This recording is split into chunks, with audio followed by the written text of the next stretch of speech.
क्यों HMPV virus के बारे में ज्यादा लोग बात नहीं करते? ये एक महत्वपूर्ण सवाल है, खासकर जब हम अन्य श्वसन वायरस जैसे फ्लू और कोविड-19 के बारे में इतनी चर्चा सुनते हैं। एचएमपीवी या ह्यूमन मेटान्यूमोवायरस एक ऐसा वायरस है जो अक्सर अनदेखा रह जाता है, लेकिन इसके प्रभाव गंभीर हो सकते हैं। अब समय आ गया है कि हम इसकी तह तक जाएं। एचएमपीवी को पहली बार 2001 में खोजा गया था, लेकिन यह वायरस दशकों से मानवों में मौजूद है। यह वायरस पैरामिक्सोविरिडे परिवार का सदस्य है, जिसमें रेस्पिरेटरी सिंकाइटियल वायरस (आरएसवी) भी शामिल है। ह्यूमन मेटान्यूमो वायरस या एचएमपीवी सुनने में भले ही अजीब लगे, लेकिन यह वायरस बहुत ही सामान्य है। यह वायरस मुख्य रूप से श्वसन तंत्र को प्रभावित करता है और इसके लक्षण अन्य श्वसन संक्रमणों के समान होते हैं, लेकिन इसे समझना आपको और आपके परिवार को स्वस्थ रखने में मदद कर सकता है। तो यह है क्या? एचएमपीवी एक आरएनए वायरस है जो श्वसन तंत्र की कोशिकाओं को संक्रमित करता है। यह वायरस बच्चों, बुजुर्गों और उन लोगों को अधिक प्रभावित करता है जिनकी रोग प्रतिरोधक क्षमता कम होती है। एचएमपीवी एक सांस का वायरस है जो ज्यादातर बच्चों, बुजुर्गों और कमजोर रोग प्रतिरोधक क्षमता वालों को प्रभावित करता है। यह वायरस श्वसन तंत्र की कोशिकाओं में प्रवेश करता है और उन्हें संक्रमित करता है, जिससे श्वसन तंत्र में सूजन और अन्य लक्षण उत्पन्न होते हैं। सबसे पहले आइए लक्षणों के बारे में बात करते हैं। एचएमपीवी के लक्षण आमतौर पर संक्रमण के 3 से 6 दिन बाद प्रकट होते हैं। ये लक्षण हल्के से लेकर गंभीर तक हो सकते हैं और इनमें खांसी, बुखार, नाक बंद होना, गले में खराश और सांस लेने में तकलीफ शामिल है। आम संकेतों में खांसी, बुखार, नाक बंद होना और सांस लेने में तकलीफ शामिल है। इसके अलावा कुछ मामलों में संक्रमित व्यक्ति को गले में खराश, सिरदर्द और थकान भी हो सकती है। बच्चों में ये वायरस ब्रोंकियोलाइटिस और निमोनिया का कारण बन सकता है। गंभीर मामलों में ये निमोनिया या ब्रोंकाइटिस का कारण बन सकता है।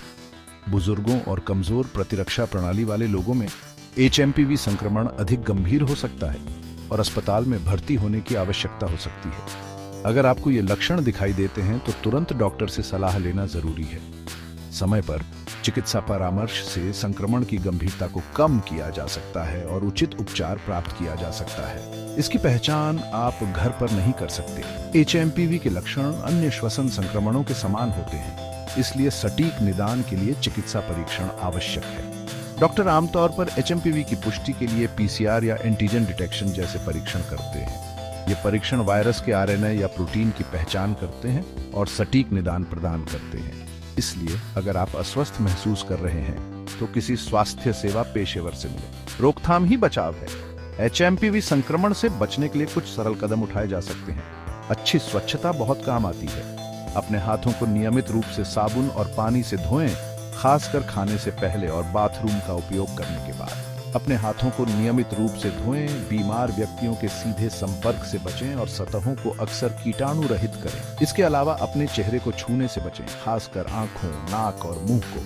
एचएमपीवी के लिए अभी तक कोई टीका नहीं है, लेकिन ये कदम वायरस को दूर रखने में मदद कर सकते हैं। इसके अलावा भीड़-भाड़ वाले स्थानों से बचें और बीमार लोगों के संपर्क में आने से बचें। और अगर आपको ये हो जाता है तो घबराएं नहीं।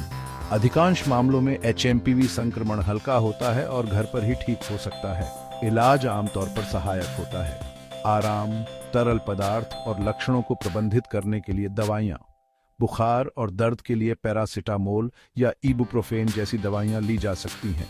गंभीर मामलों में ऑक्सीजन थेरेपी या अधिक गहन देखभाल के लिए अस्पताल में भर्ती होने की आवश्यकता हो सकती है। ऐसे मामलों में चिकित्सा देखभाल महत्वपूर्ण होती है और समय पर उपचार से रोगी की स्थिति में सुधार हो सकता है। अंत में यह कैसे फैलता है?